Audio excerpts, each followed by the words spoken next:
Super Mario Odyssey. I believe it to be one of the best Mario games and definitely one of my personal favorites. Even though I really only played it once when it first came out, I still think it is one of my favorite Mario games. Recently though, I've really had this itch to play it again, but I didn't want to do a regular playthrough because that would be kinda boring, so I decided to speedrun it. Speedrun in heavy quotes. I wanted to see how fast I could go in 3 days time. So I looked up on speedrun.com to see the times and tried to decide what my goal should be. Before it finished loading, I thought, maybe I could aim for top 100. But then I saw that Small Ant was 166th place, and while that run was over a year ago, I wasn't getting as good as he was in 3 days. Then I looked at the top 1000, the difference between first and 1000th was 17 minutes, which is a lot of time, but it really showed me how good people have gotten on Odyssey. So, I then decided I needed to pick a person that I think I could beat in 3 days. That's when I saw Small Ant Mob and thought, that's someone I could beat. So I went to work. I started with the obvious, and played through the entire game first so I can relearn all the movement and how the kingdoms were laid out. And on that run, I clocked in at 3 hours and 40 minutes flat, which I thought, hey, that's not bad for playing this game for the first time in about 4 years. So after that, I decided I needed to study because I would need to shave off an entire hour to beat Small Ant Mob. And I watched the best tutorial I could find, thanks Small Ant. And while studying and practicing, I realized I don't have what it takes to be a speedrunner, just because of how impatient I am. After like 1 hour of practice, I thought, that's enough. When the only things I learned were the move cave skip and the Luncheon Kingdom route. But I was still feeling pretty confident because the movement kinda clicked for me again and I was moving around pretty well by my standards. I thought I was ready for a run the next day. Then, tragedy struck. While I was doing my fast casual playthrough, I was feeling a little sick. Nothing major, just a sore throat. So I took some medicine and went to bed early. But then when I woke up the next morning, I was kind of dying. I was incredibly stuffy, I had a horrible headache, and when I get stuffy my eyes watered bad, so I was just crying super hard the entire day. But in the face of adversity, I stood strong. I got up, set up my Switch and capture card, and I was ready to grind away. But as if to spit on me while I was already down, when I went to turn on my Switch, it wouldn't work. Now my Switch is modded, so when I turned it on, I just kept getting error after error after error. And it took me 2 whole hours to fix it. Then when I went to go set up my capture card, I spent another hour trying to get that to work. But to be fair, my capture card is a $25 one I bought off of a Facebook Marketplace ad. And it's the most generic device I have ever seen. But hey, it works. Anyway, I finally get it all set up, got a quick snack, and started my stream. By the way, when I do stream, it's gonna be on twitch.tv/meep_moop1. I'm not sure how often I will stream, but if I ever do, it is gonna be there. And since I'm already plugging, why not hit that subscribe button? It would really help me out with my unrealistic goal of reaching 1K by the end of the year. Alright, that's enough shilling. Let's get back.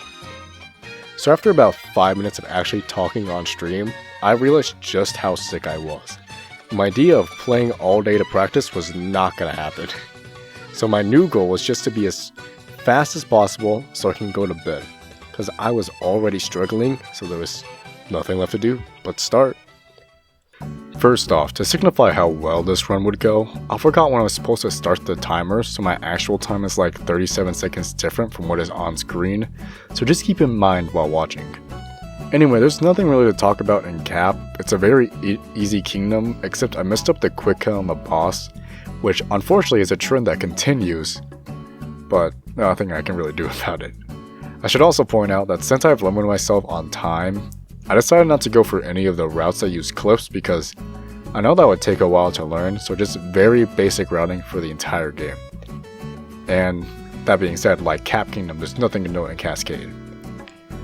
And while leaving Cascade is when I started to watch Small Ant's guide while in the middle of the run, because the only kingdoms I knew besides Cap and Cascade were Luncheon, Ruined, Bowser's, and Moon. So for half this run, I'm just trying to keep up with Small Ant as best as I can, and I will admit that doing that for Sand Kingdom was kind of rough. The entire kingdom flows very smoothly and is a little tricky when you're trying to keep up with the top runner. But I managed fairly well, I believe. I even got the Jaxi moon on my second drive, which I was really pumped about. Though I did have to pick up the music note moon in the Oasis area because I missed the bird at the beginning, but it wasn't too much of a time loss. Now we're on to Lake, and this kingdom is very easy because you only have to get 8 moons. The only difficult part is that there's that one jump out of the water with the cheep, and I obviously missed that. I also didn't recapture it in time, so I had to go all the way around to get to the boss fight. And as I foreshadowed earlier, I couldn't do the quick kill on this boss either, not even for one cycle. But I got the moons, so moving on. Wooded is up next, and it went way better than I thought it would. But there was one major problem.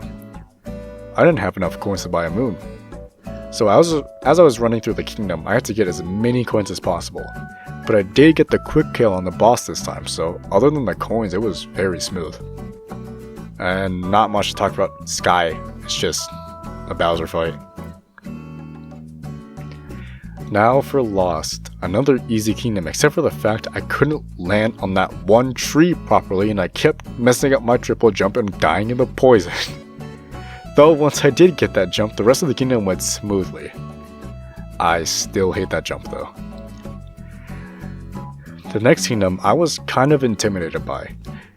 Metro, you need a lot of moons, and there's 2 different sections to go through, and a lot can go wrong. And go wrong it did. I messed up the movement so much in Night Metro, and a really slow Mecha Wiggler fight. However, it did turn around when it got to daytime. There weren't really too many mistakes I made, so I left Metro feeling kind of indifferent.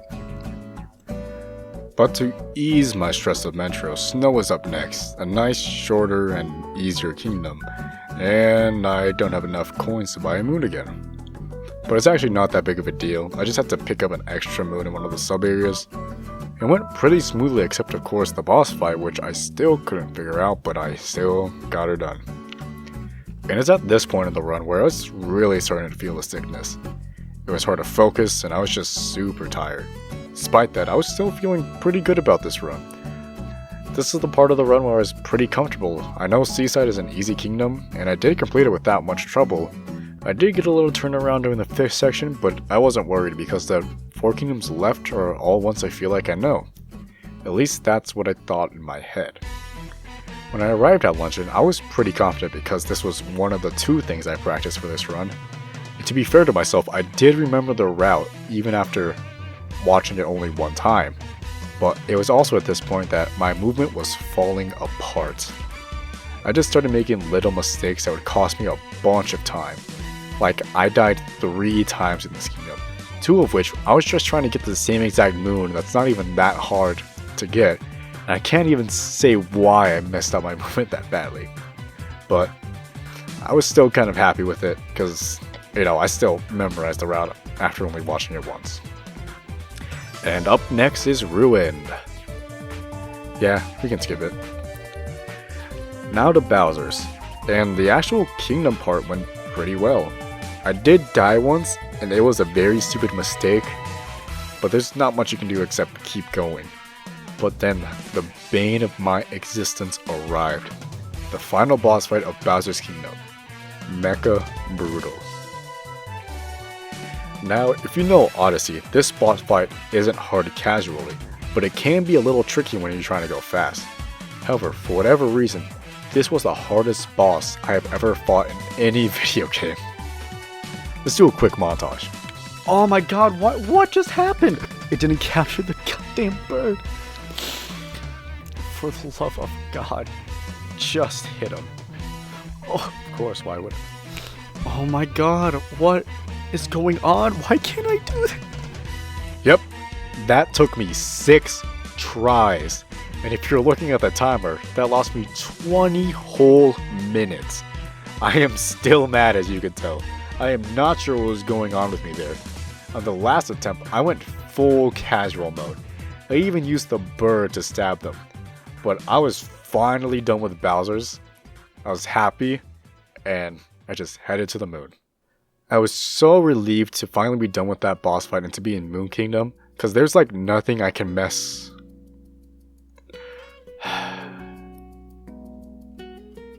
At that moment right there, I really did think about just shutting off the stream. No goodbyes or anything. I was so frustrated and it just felt so awful. My head was pounding. I could barely keep my eyes open. But I took a deep breath and said, it will just be 10 more minutes. So I focused up and not rolling off a cliff this time, I made it to the Sphinx. I was nervous for this because there were times where I'd hit it 5 times in a row and there were some times where I'd fail 30 times in a row. So I was just hoping my good autopilot would take over and get me up there. And it was a good idea. So now, all that is left is the Bowser fight and the escape, which is actually the easy part where nothing can go wrong. I'm just playing. Nothing really did go wrong. I did mess up the Bowser fight a little bit. I missed time to jump and got hit once, but that was the only thing to go wrong here. I played this super carefully because I wanted to be done so bad. And well, here's my final time. Come on. Hey, sub 224 though. Kinda goated on the sticks.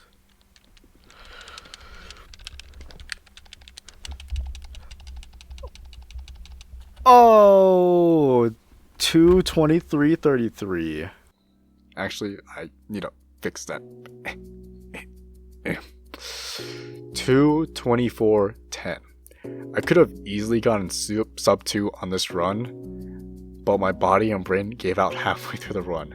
But the important question is, did I beat Small Ant Mom? The answer is yes. But in all honesty, it's a hollow victory. Because afterward, I watched through part of her run and wow, she is like the sweetest lady ever. Like, I've seen her through Small Ant's videos and stuff, but just watching her by herself, it kind of made me feel bad for picking her as a target. She's just like the sweetest old lady, but maybe one day I can pick on Small Ant and not his mom. But for now, I need to rest. Badly. So, thank you for watching this far, and if you did, subscribe, leave a like, and if you really want to help me out, leave a comment on my video for ideas, because I'm kind of running low at this point. Or if you want to be super helpful, leave a comment on how can I improve my videos. Okay, I'm going to stop rambling and go to bed. So, see you later. Okay, I still technically had a day left in my self-proposed challenge, so I decided to do one final run, which this is technically my 3rd run ever. 3rd run counting my first casual playthrough. So, the time I actually ended up with was 1 hour, 49 minutes, and 50 seconds. So I got my sub 2 hours, and I am done with Odyssey for now. And for only doing 3 runs, I think that's pretty good. Though, you won't see this time on the leaderboards because, while I am proud of this time, I don't think it's good enough for me to submit. So, maybe in the future, I will try to improve my time, but as for now, I am done with Odyssey. And this video is long enough already, so bye.